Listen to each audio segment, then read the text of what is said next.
On va parler à la une de Sud Radio ce matin d'une bonne nouvelle. Les jeunes Français en lutte d'une certaine manière contre le tabac et l'alcool. Bonjour Jean-Michel Delisle.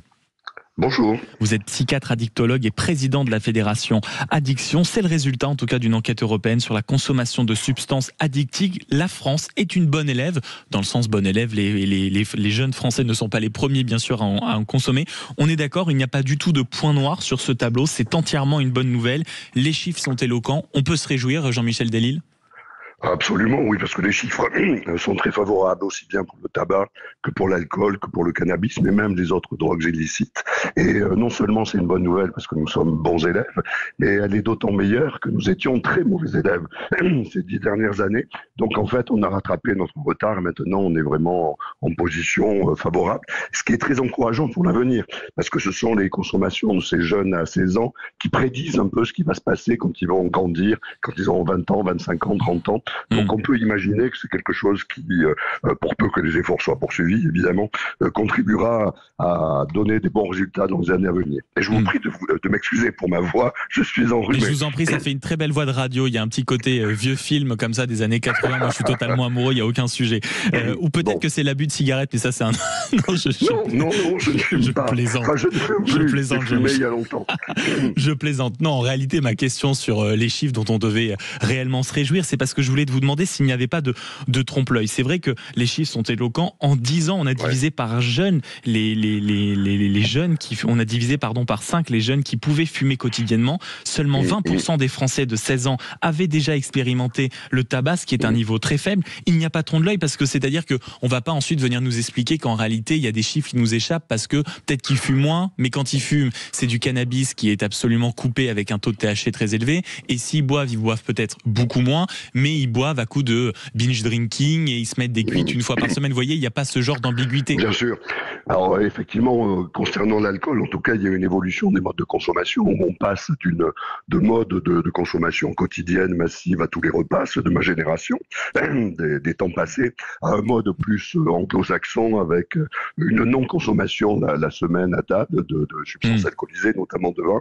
En revanche, des prises d'alcool plus intenses le week-end. Oui, c'est ça. Néanmoins, même ces consommations massives, les API, comme on dit, les alcoolisations ponctuelles intermittentes, sont en diminution en France. Donc même de ce côté-là, même auprès de la jeune, même auprès de la jeune population. C'est-à-dire que parce qu'on a quand même à chaque fois, Jean-Michel Delisle, je rappelle que vous êtes psychiatre et addictologue, il y a quand même toujours en permanence le portrait des jeunes qui font la fête beaucoup plus souvent, avec des alcools beaucoup plus forts. Si on en croit cette étude, c'est quand même la bonne nouvelle. L'image n'est pas aussi caricaturale que celle-ci. Non, c'est-à-dire ça a été la situation, effectivement, il y a une dizaine d'années où il y avait une augmentation extrêmement rapide du binge drinking. Actuellement, on est plutôt en phase de décrue et idem par rapport au cannabis. Je crois que pour partie, c'est lié à la prise de conscience par les jeunes qui avaient des problèmes. C'est-à-dire tant que c'était marginal, tout le monde s'en moquait, on se disait il n'y a pas de risque, allons-y gaiement, etc. Le cannabis, ça rend pas dépendant.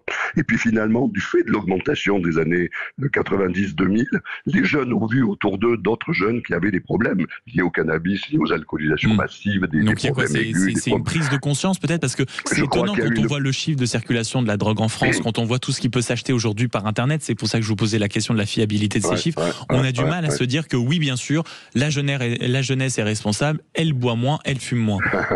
Oui, mais alors il faut bien prendre conscience que le fait que l'enquête ESPAD est menée chez des jeunes de 16 ans. Donc c'est tout à fait essentiel parce que ça annonce leur mode de consommation dans les années à venir.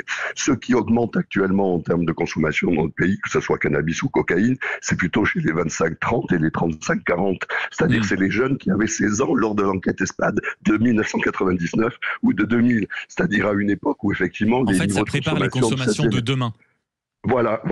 Et ce qui fait que l'augmentation actuelle dramatique à laquelle on assiste dans les quartiers avec les problèmes de cocaïne, de répartition, ça correspond à une augmentation de la consommation chez des adultes de 30, 40, etc., qui avaient été les générations finalement qui consommaient beaucoup dans les années 2000. Et donc c'est pour ça que c'est apparemment paradoxal, mais en fait c'est cohérent et plutôt porteur d'avenir. En revanche, sur l'aspect faux semblant, etc., c'est une enquête très sérieuse, elle est très bien conduite, enfin là, il n'y a pas de biais. En revanche, il y a quelque chose qui est peut-être un peu masqué, parce que c'est pas étudié dans cette enquête. C'est que pour partie, je pense que la réduction de ces consommations festives chez les jeunes est liée à l'augmentation de l'addiction aux écrans. C'est-à-dire plus on utilise les écrans, ben ouais, non, oui, et puis plus on utilise des écrans, moins on sort, plus on reste chez soi, plus on reste dans sa chambre à regarder toute la nuit. Mais donc moins on sort. Or chez les jeunes, 16-18 ans, les modes de consommation, c'est les modes de consommation collectifs. Oui, c'était les modes festifs, dehors, etc. Ce qui fait qu'on peut penser que, pour partie, un truc auquel il faudra évidemment être attentif, c'est que se substitue pas à nos problèmes de drogue, des addictions massives aux écrans qui elles-mêmes sont génératrices d'autres problèmes, mais de problèmes. Donc c'est peut-être sous cet angle-là qu'il faut moduler l'analyse de ce qui se passe. Merci beaucoup Jean-Michel Delisle, psychiatre addictologue et président de la Fédération Addiction, d'avoir été avec nous ce matin pour quand même se réjouir d'une bonne nouvelle qui est la baisse de consommation d'alcool et de tabac chez les plus jeunes. Ça change, une bonne nouvelle de temps en temps. Merci beaucoup d'avoir été notre invité.